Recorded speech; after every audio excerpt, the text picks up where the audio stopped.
안녕하세요. 우영한 척정이과 우영원장입니다. 오늘은 경추 문제하고 베개 사이에 대한 연관성, 그리고 어떤 베개를 추천하면 좋을지에 대한 내용을 가지고 영상을 준비해봤습니다. 높은 베개와 잘못된 자세, 경추 협착증 악화의 원인일지 올바른 경추 베개 선택 가이드를 한번 말씀드리겠습니다.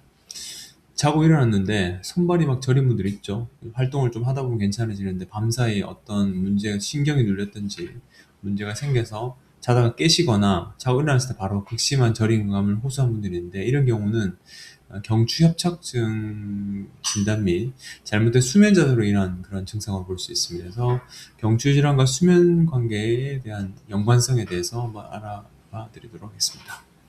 일단 높은 베개하고 고무목 자세가 실제로 경추협착증을 일으키는지. 경추협착은 이제 목에 대한 중심간 통로가 좁아지는 거죠. 정답은 yes.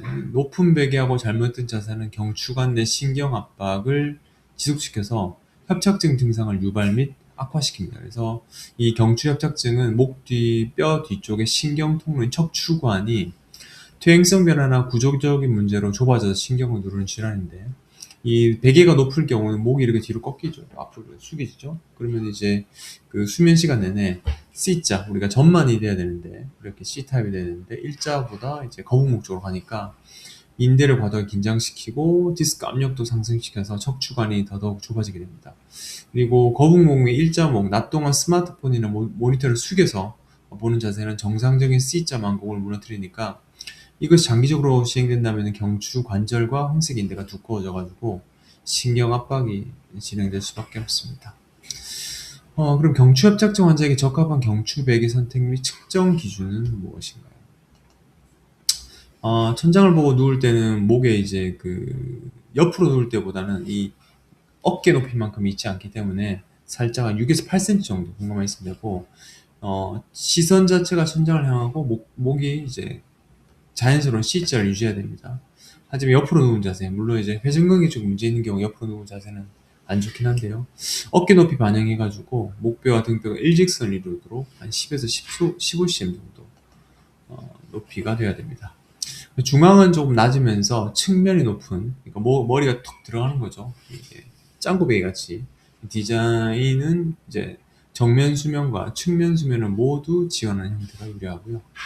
밀도와 복원력, 지나시게 너무 푹 꺼진다든지 너무 딱딱한 소재는 목을 지지하지 못하는 플러스 혈액순환도 방해하기 때문에 약간 고밀도 메모리 폼에 있는 라텍스 소재가 조금 추천드리고자 합니다.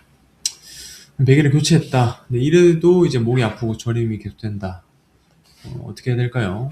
근데 베개 교체는 이제 보조적인 수단이죠. 이게 너무 맹신해서 대해서 그 베개를 자꾸 바꿔본다 이런 것보다는 2주 이상 계속 저림이 된다면은 정형외과 전문의와 상의하시는 게 좋을 것 같고요.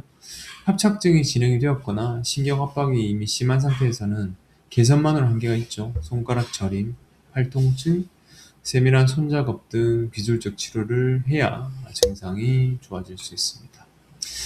최근에 제가 그 무릎 주사 이후에 환자분이 가시다가 갑자기 굉장히 좀 팔이 좀 저린데 동맥 검사해 볼 수 있을까요? 라고 했는데 제가 보니까 이제 목 문제더라고요.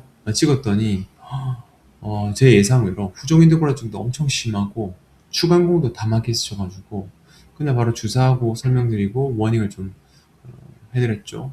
그 어떻게 해야 좋을지에 대한 판단을 좀 드리고자 설명을 잘 해드렸습니다. 그만큼 환자분들이 잘 인지하지 못하는 사이에 경추가 엄청 많이 악화되는 경우가 많거든요. 그래서 내가 나는 아니겠지라는 생각보다는 팔이 좀 저리거나 목이 좀 뻐근하고 한다면은 정형외과 전문의와 상의하셔가지고 그에 대한 내용을 한번 체크해 보시는 것이 좋을 것 같습니다. 경추 백에 대한 내용 여기까지고요. 시청해 주시면 좋아요, 구독 부탁드리고 내일 또 뵙겠습니다. 고맙습니다.